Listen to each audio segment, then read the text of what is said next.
हमारे श्री रघुनाथ जी का दूसरा गुण क्या है? क्षमा। और इस क्षमा के गुण को हमारे प्रभु श्री राम ने मानस जी में अपने लीला में प्रकट किया जयंत के ऊपर। और प्रसंग कुछ इस प्रकार प्रारंभ होता है।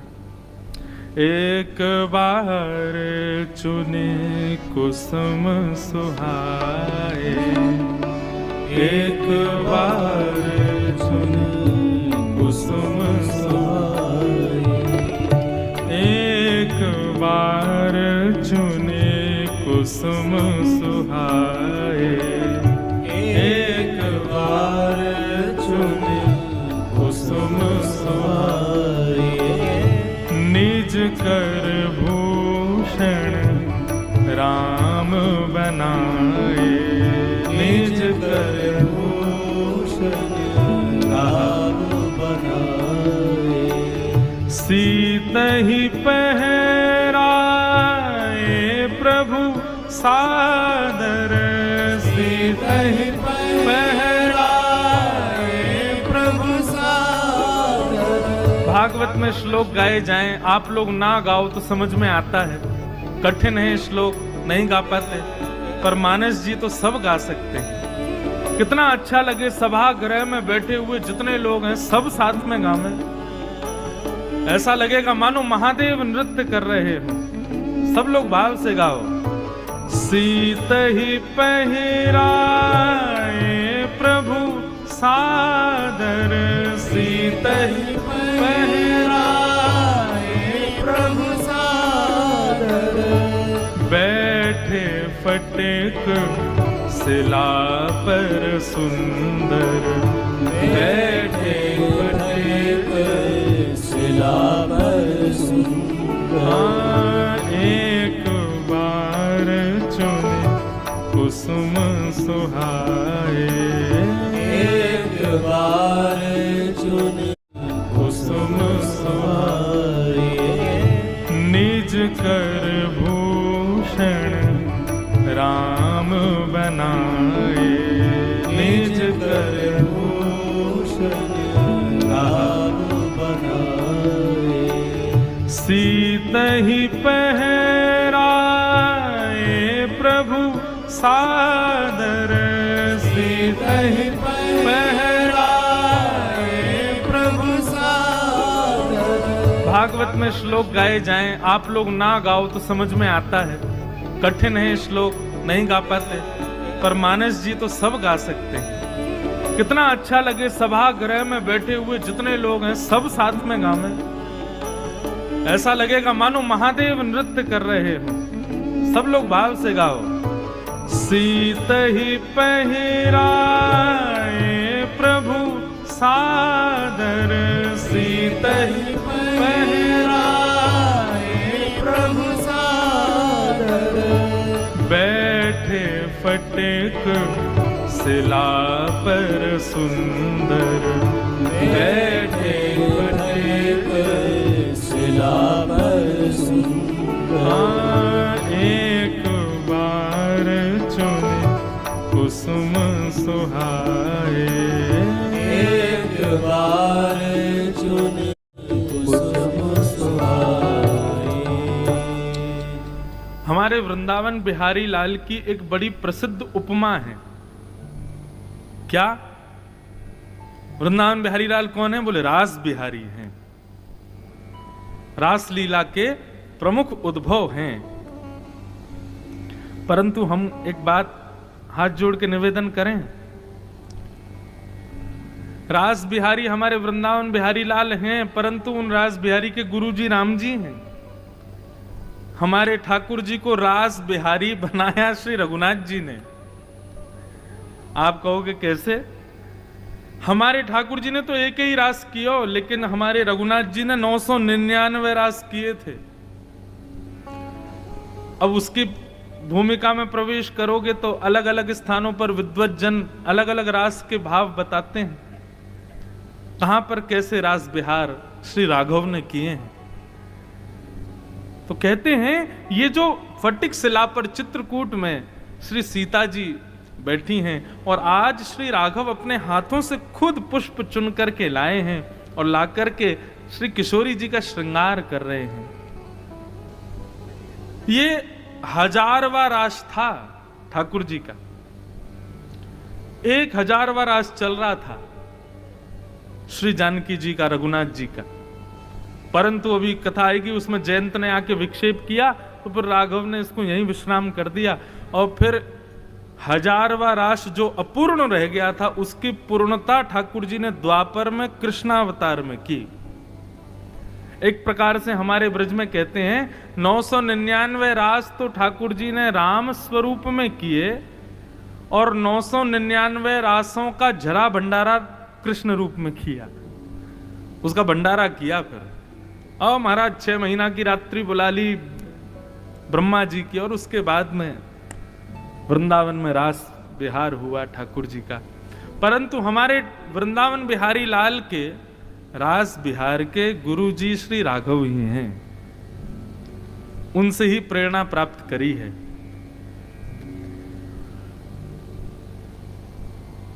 श्री राघव अपने हाथों से किशोरी जी का श्रृंगार कर रहे हैं। लोग इस बात पर संशय करते हैं कि प्रभु श्रृंगार कर रहे हैं। यह दृश्य कई लोगों के चित्त में उतरता नहीं है। जो बहुत ज्ञानी हो जाते हैं, बहुत ज्यादा श्रेष्ठता में पहुंच जाते हैं, वो राम जी के ऐसे निर्मल, ऐसे रसीले स्वरूप को अपने चित्त में धारण नहीं कर पाते।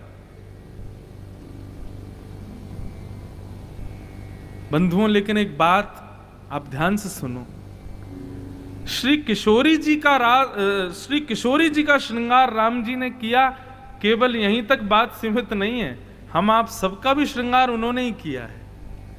हम आप सबके भी नेत्र हैं, चाहे नासिका है, चाहे कान है, चाहे गौर वर्ण है, श्याम वर्ण है, किसी के घुंघराले बाल, किसी के सीधे बाल, किसी के लंबे बाल, कोई मोटा है, कोई पतला है, कोई छोटा है, कोई लंबा है। हम सबका श्रृंगार राघव ने ही किया है। तो वही राघव जो पूरे विश्व का श्रृंगार करते हैं, यदि अपनी अत्यंत प्रियसी प्राण वल्लभा श्री किशोरी जी का श्रृंगार करें तो इसमें संशय क्यों? राम जी को बड़ी उपमाएं दी जाती हैं, वो इसमें अग्रगण्य है, वो इसमें अग्रगण्य है, लेकिन हम अपनी व्यासपीठ से कहें वे श्रृंगार में भी बहु निपुण हैं, बहुत अग्रगण्य है। पूरे विश्व को बनाया, कैसे कैसे लोग बनाए हैं, सबका निर्माण श्री राघव ने किया है। आज किशोरी जी का श्रृंगार कर रहे हैं प्रभु श्री राम। और जिस प्रकार बहुत ज्ञानी लोगों को यह रूप भाता नहीं, वैसे ही नहीं भाया इंद्र के पुत्र जयंत को।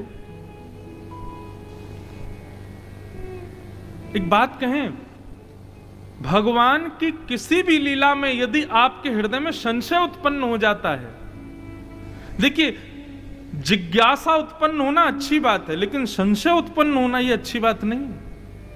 संशय का मतलब क्या होता है? ये हो ही नहीं सकता, ये हो कैसे गया, ये संशय है। और जिज्ञासा, ये कैसे संभव हुआ, जरा इसका व्याख्या, ये जिज्ञासा है। जिज्ञासा उत्पन्न होना अच्छा है, लेकिन संशय उत्पन्न होना ये तो हो ही नहीं सकता, ऐसा भाव उत्पन्न होना, ये आपके अज्ञान का प्रदर्शन करता है। इसलिए बंधु, हाथ जोड़ के निवेदन, भगवत लीलाओं में, भगवत चर्चाओं में जिज्ञासा प्रकट करो, संशय कभी मत करो।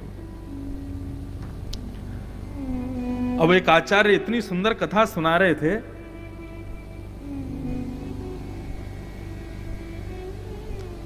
सती का जो यज्ञ में उन्होंने जाकर के जो अपने प्राण त्यागे, उसके पीछे इतने सुंदर भाव बताया। एक प्रकार से मैं कहूंगा कि मेरे अंदर जिज्ञासा थी, वो जिज्ञासा मेरी पूर्ण हुई उस कथा से। अब ये बात तो सब जानते हैं कि राम शिव जी को अपना ईश्वर मानते हैं और शिव जी राम जी को अपना ईश्वर मानते हैं। बहुत ध्यान से सुनना, ये जो दक्षिण भारत में ज्योतिर्लिंग रामेश्वरम है, इनके नाम का अर्थ क्या है? बोले राम जिनके ईश्वर हैं वो रामेश्वर।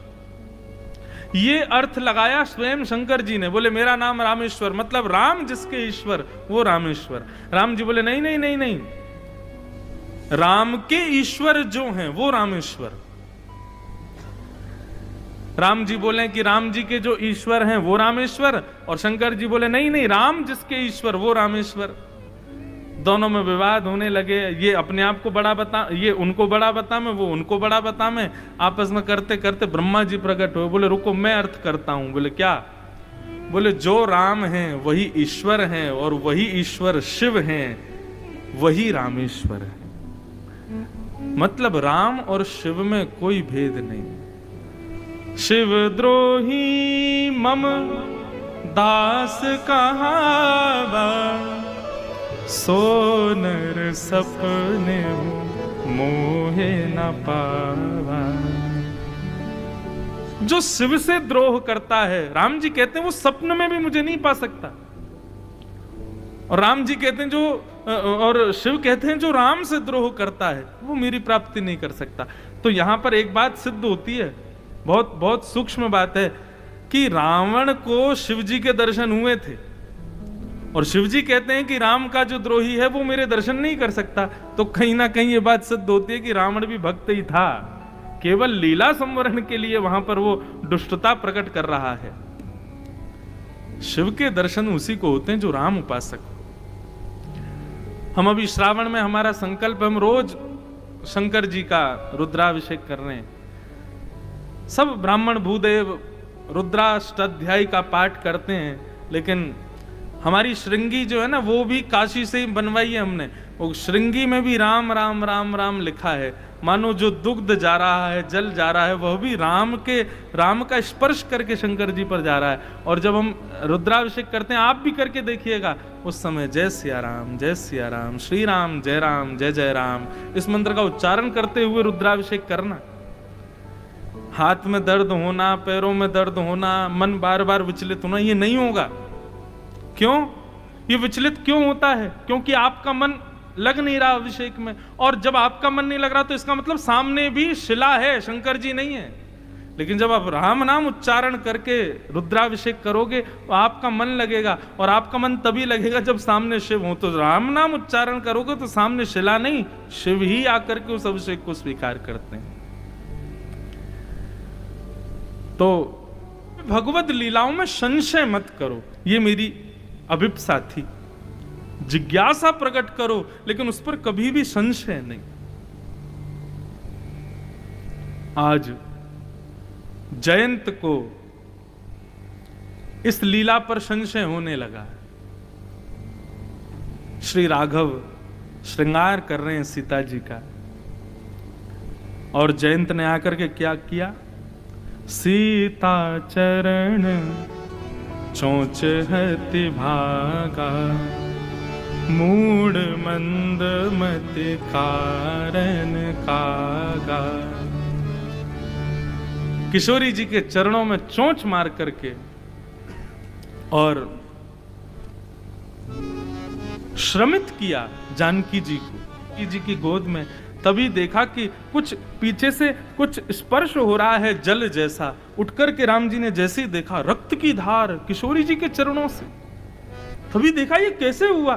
तभी पास देखा तो वहीं एक कौवा, एक काग चोंच मार करके थोड़ा हटा ही था। राम जी को रोष आया, और रोष में भरते ही वहीं कुटिया के फूंस के एक सीख को निकाल करके उसी को ही रोषित होकर के पीछे छोड़ दिया। सब जानते हैं कथा, पूरे ब्रह्मांड में दौड़ा महाराज, तीनों लोकों में गया, और कहां तक गए? धरि निज रूप गए पितु पाही। औरों के पास गया, यही नहीं अपने पिताजी के पास गया, इंद्र के पास गया, लेकिन राम विमुख राखा ते नाही। राम विमुख पुत्र को जानकर के इंद्र ने भी उसको स्वीकार नहीं किया। तीनों लोकों में दौड़ रहा है जयंत, लेकिन राम जी के द्वारा छोड़ा गया रोष बाण उसके पीछे दौड़ रहा है। सब जगह विचरण करता करता करता जैसे ही भाग रहा था, तभी उसको नारद जी मिले। नारद देखा विकल जयंता, नारद देखा विकल जयंता।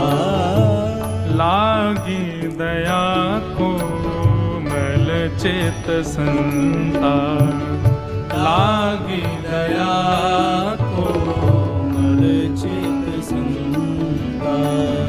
पठवा तुरत राम पहिताही, पठवा तुरत राम परताही, पठवा तुरत राम पहिताही, पठवा तुरत राम पहिताही।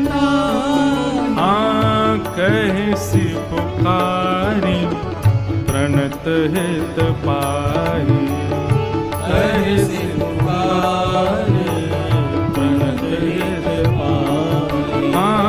कहसी पुकार प्रणत हित पाही, कहसी पुकार प्रणत हित पाही।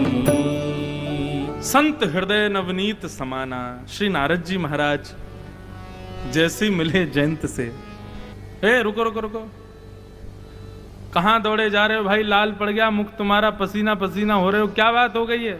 बोले अरे देखिए राम जी मुझ पर नाराज हो गए, मैंने जाकर के उनकी लीला पर संदेह किया, संशय किया, राम जी नाराज हो गए, रोष में भर करके उन्होंने ये बाण मेरे पीछे छोड़ दिया है। मैं तीनों लोकों में गया, अपने पिता की शरण में गया, कोई मुझे स्वीकार नहीं कर रहा है भगवान, अब मुझे कोई नहीं बचा सकता, मेरी मृत्यु निश्चित है। नारद जी बोले अरे मूर्ख जयंत, किसने रोष किया तेरे ऊपर? श्री राम। राम कौन है? जगत नियंता, जगदाधार, जगदीश्वर। जब उनको रोष आता है ना, तो वो केवल भ्रगुटी टेढ़ी करते हैं, और उनकी भ्रगुटी टेढ़ी करते ही जिस पर रोष किया है वहीं समाप्त हो जाता है। तुम पिछले कितने घंटों से दौड़े जा रहे हो, तीनों लोकों में जा रहे हो, अपने पिता के पास जा रहे हो, और ये बाण भी तुम्हारे पीछे पीछे जा रहा है, तुम्हारा स्पर्श नहीं कर रहा है, इतने में भी तुमको समझ नहीं आ रही है बात।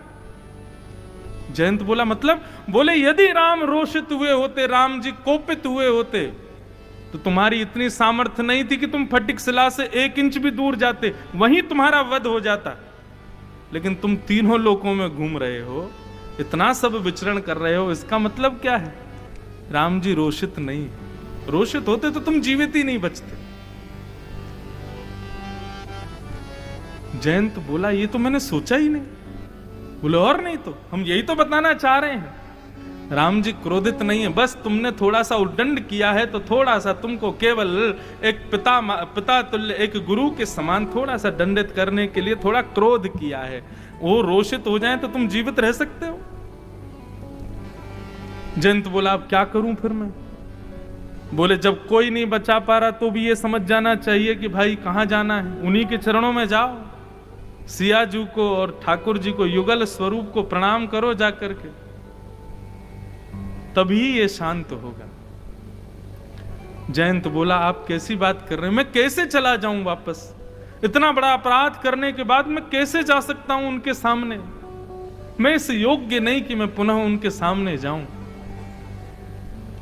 नारद जी बोले हम उपाय बता दें? बोले क्या? बोले तुम जाकर के कह दे ना, बोले हे राघव आप मुझ पर क्रोधित मत होइए, मैं यहां आया था आपके प्रभाव को देखने के लिए, आपका प्रभाव जानने के लिए मैं आया था, लेकिन जब आपने मेरे ऊपर बाण छोड़ दिया तो राम जी कहेंगे अब क्यों आए हो, प्रभाव तो देख लिया तुमने। बोले अब मैं आपका स्वभाव देखने आया हूं, आपका प्रभाव तो मैंने देख लिया नाथ, अब मैं आपका स्वभाव जानने आया हूं। और जैसे ही तुम इस भाव को कहोगे तो श्री रघुनाथ जी तो भले ही रोषित रहे, लेकिन श्री जानकी जी तुम पर कृपा करेंगे।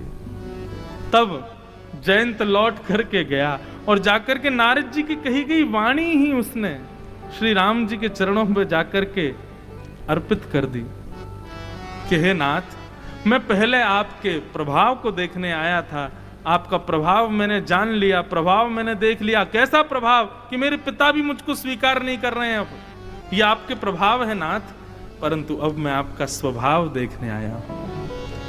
आपका स्वभाव दिखाइए। और श्री राघव का वो शील स्वभाव, वो क्षमा स्वभाव। कीन मोह बस द्रोह यद्यपि तेहि कर वध उचित। जो कार्य जयंत ने किया है उसके फलस्वरूप तो उसका वध ही होना चाहिए था, पर प्रभु छाड़े करि छोह को कृपाल रघुवीर समूह। राजा रामचंद्र भगवान की। राम जी ने केवल उसकी एक आंख को पधरा दिया और एक ही आंख छोड़ी। क्यों? बोले भाई ये दो आंखें उन्हीं के लिए हैं जो दोनों नेत्रों में हमको और सियाजू को बसावें, हमारी लीला को बसावें। लेकिन तुमने आकर के क्षोभ किया है, किशोरी जी के चरणों में जो तुमने कष्ट दिया है, इसकी वजह से तुमको केवल यही दंड मिलता है। तुम्हारी एक नेत्र पधार गए, एक नेत्र से ही देखो, और वो एक नेत्र भी गुरु कृपा से तुम्हारे बच गए, नारद जी की कृपा से। तो गुरु कृपा से नेत्रों को खोलो, इसी के लिए केवल एक ही नेत्र दिए, एक नेत्र का भंजन कर दिया। तो ये श्री रघुनाथ जी की क्षमाशीलता है। नहीं तो जयंत के किए अपराध को राघव छोड़ नहीं सकते।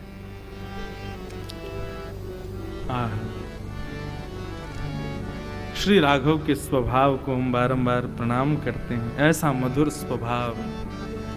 तो ये श्री राम जी का दूसरा गुण है। पहला गुण कौन सा था?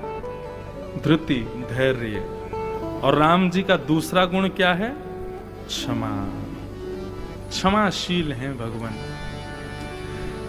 राम जी के वश में नहीं आई, नहीं तो ये तो रावण को भी क्षमा कर देते।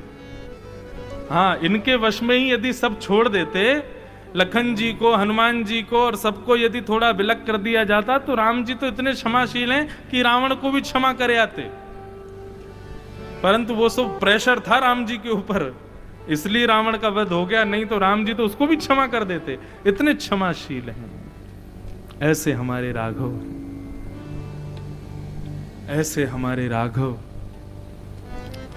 क्षमाशील हैं, क्षमावंत हैं। तो ये 10 लक्षणों में दूसरा लक्षण है क्षमा। अब असली हृदय के, एक बात कहें, चित्त के चोर ठाकुर जी नहीं है, चित्त के चोर तो ठाकुर जी के भक्त हैं। ठाकुर जी की लीला सुनकर के आप प्रसन्न हो जाओगे, लगेगा कि इनको चित्त दे दें। हाँ, ऐसा कहें, ठाकुर जी की लीला सुनकर लगेगा इनको चित्त दे दें।